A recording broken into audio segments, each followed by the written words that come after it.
You know, we all had hoped and prayed that none of our towns would be added to the list of communities hit by violence in our schools. But on Tuesday, that illusion was shattered for the extended Oxford school community. 4 precious children were killed in yet another case of senseless violence in our schools.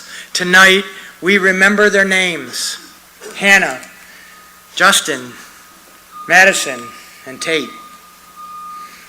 They were teenagers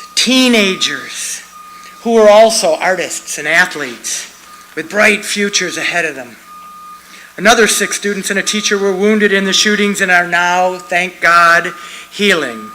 But make no mistake, there are no students, no faculty, no staff who were not also wounded in this tragedy. We pray for those victims still in the hospital, for their recovery and return to their families. The loss of a child for any parent is the worst loss imaginable. Smiles that will never be seen again. Friends that will never again be embraced. Lights that were all too quickly extinguished. Tonight we come together to find strength as a community to support each other and to support the family and friends of the victims in the face of inconsolable loss.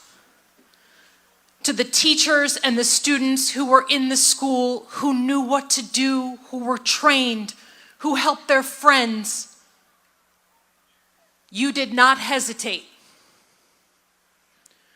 To our police and our sheriffs who heard the call and went in that building without knowing what they would face, they did not hesitate. To the first responders, both here and who came streaming from as far away as Detroit to help, they did not hesitate. To the parents who met up at the mire desperately seeking for your children, helping other parents find their children, you did not hesitate. And to our community leaders who have been working so hard to get us what we need in this community, they did not hesitate. After the horror of this week, it would be totally rational to respond to hatred with hatred, or blame, or hopelessness.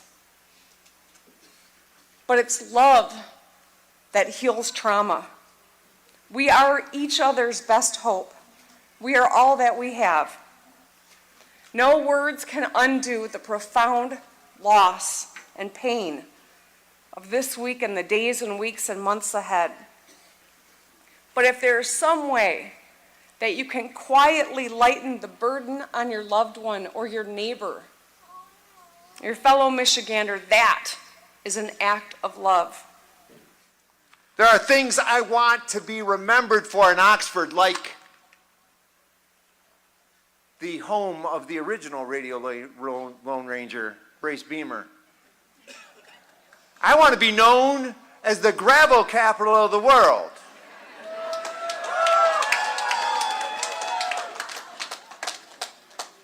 They might say this isn't going to define us, but people will define us. We will be reduced to a statistic, but we are always Oxford, right? They are not going to define us because we will not be defined by the tragedy.